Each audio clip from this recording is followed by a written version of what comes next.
Hello everyone, welcome to AGRICULUM. In today's lecture of Production Technology for Vegetable and Spices, we'll be studying about bitter gourd, a brief about its origin, area, climate, soil, improved varieties, cultivation practices, and physiological disorders.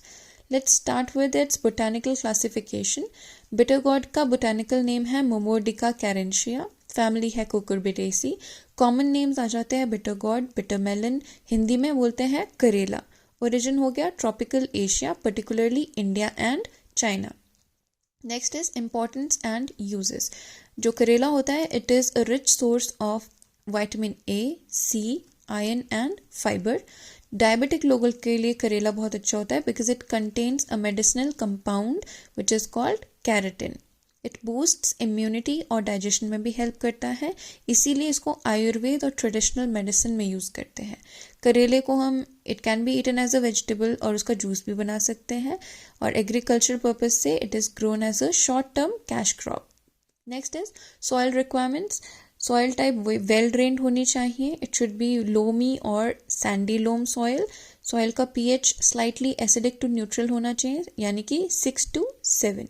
Drainage अच्छी होनी चाहिए, well drain soil होनी चाहिए. Avoid करना है हमें water logging condition, क्योंकि water logging से रूट रॉट हो जाता है प्लांट में.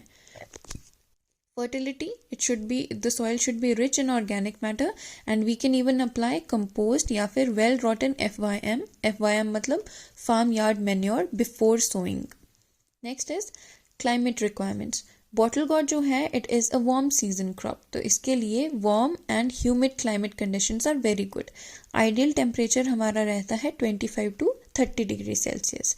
रेनफॉल और सनलाइट, रेनफॉल मॉडरेट होनी चाहिए और सनलाइट प्लेंटी होनी चाहिए, यानी कि फुल सन एक्सपोजर होना चाहिए, तो बिटर गॉर्ड का प्लांट अच्छे से उगता है, अच्छे से ग्रो करता है. एक्सेसिव रेनफॉल अगर हो जाएगा तो वो क्रॉप के लिए हार्मफुल होता है.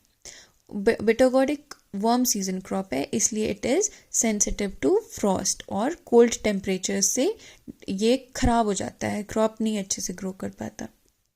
नेक्स्ट इज वेराइटीज और उनके special features. First one is Pusa Do Mausami. Pusa Do Mausami is suitable for both summer and rainy seasons. Next is Coimbatore long. Coimbatore long is long, इसके सिलेंडर फ्रूट्स होते हैं and it is high yielding. Arka Harit dark green colour की होती है, medium long fruits होते हैं and it is good for market purpose. Priya is high yielding hybrid और इसके यूनिफॉर्म फ्रूट्स होते हैं, तो ये ट्रांसपोर्टेशन के लिए बहुत अच्छी है, मार्केट पर्पस में बहुत अच्छी है क्योंकि यूनिफॉर्म फ्रूट्स होते हैं इसके. Phule green gold, it is suitable for different climates और अट्रैक्टिव ग्रीन फ्रूट्स होते हैं. हिरकनी इज अर्ली मेच्योरिंग और disease resistant. Next is nursery raising. Seed treatment कर सकते हैं, सोक करेंगे सीड्स को in warm water for 6 to 8 hours, इससे जर्मिनेशन इन्हांस होता है. Sowing time is usually early summers और रेनी सीजन में सोइंग करते हैं. Nursery bed preparation, prepare raised beds with well drained fertile soil and organic manure. Spacing होनी चाहिए, जो सीड्स है उनकी डेप्थ होनी चाहिए 2 to 3 सेंटीमीटर्स और डिस्टेंस होना चाहिए सीड्स के बीच में 5 to 7 सेंटीमीटर्स का. लाइट वाटरिंग डेली होनी चाहिए ताकि आपकी सॉइल में मॉइस्चर मेंटेन रहे. ट्रांसप्लांटिंग, सीडलिंग्स जो है they are ready for transplanting after 15 to 20 days, जब उन्होंने 2 to 3 लीव स्टेज अटेन कर ली है. Next is transplanting. जो सीडलिंग्स है they are transplanted after 15 to 20 days when they have attained the 2 to 3 true leaf stage. Spacing maintain करेंगे 1.5 to 2 meters between रोज, और plants के बीच की स्पेसिंग कितनी रहेगी 60 to 90 centimetres. Transplant during cool hours, यानी कि या तो मॉर्निंग में ट्रांसप्लांटिंग करनी चाहिए या फिर इवनिंग में. कूल आवर्स में उनको हीट शॉक नहीं लगता है प्लांट्स को और अच्छे से वो अडेप्ट कर पाते हैं to the external conditions. Immediate water करना चाहिए प्लांट्स को आफ्टर ट्रांसप्लांटिंग, जिससे कि प्लांट को एस्टैब्लिश होने में हेल्प मिलती है. Next is fertilizer. Apply well rotten FYM, कितना 15 to 20 tons per hectare before planting. Basal dose 40 kg nitrogen, 60 kg phosphorus, 60 kg potassium per hectare.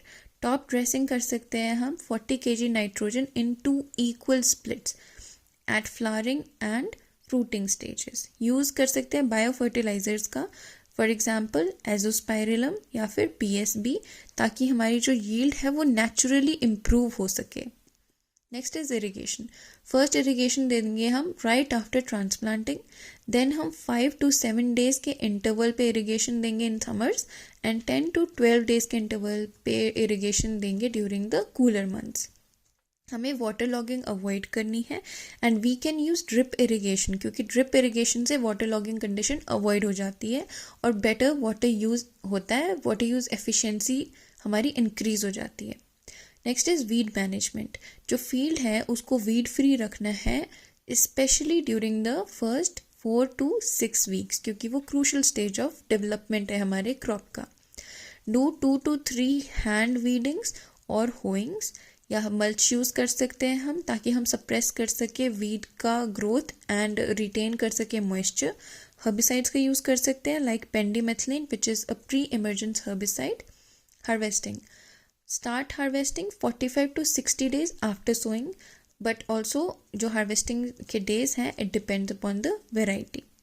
Harvest करते हैं कब हम जब हमारा जो फ्रूट है बिटर गॉड का it should be tender and green, yellow नहीं होना चाहिए fruit, it should be tender and green. Pick every 2 to 3 days for continuous production. Bitter gourd की भी वाइन होती है एंड कंटिन्यूअस हार्वेस्टिंग देती है।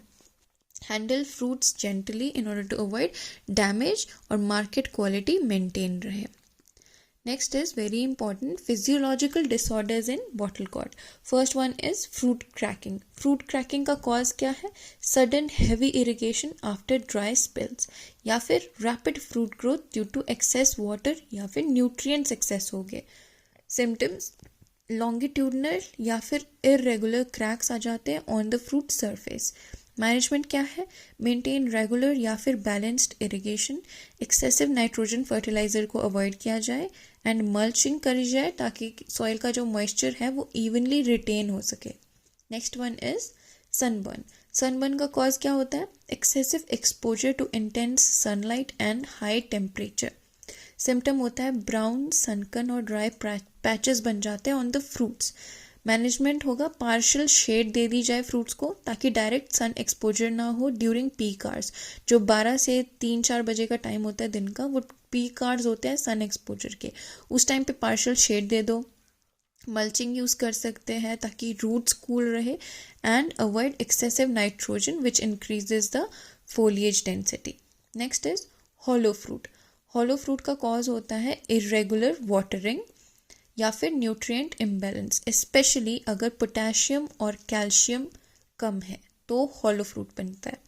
सिम्टम्स होते हैं जो फ्रूट्स हैं उनमें हॉलो कैविटीज़ बन जाती है, यानी कि फ्रूट बाहर से आपको नॉर्मल लगेगा बट जैसे उसे कट करेंगे वो अंदर से बिल्कुल खोखला होगा, खाली होगा, अंदर उसमें कुछ भी नहीं होगा, उसको बोलते हैं हॉलो फ्रूट।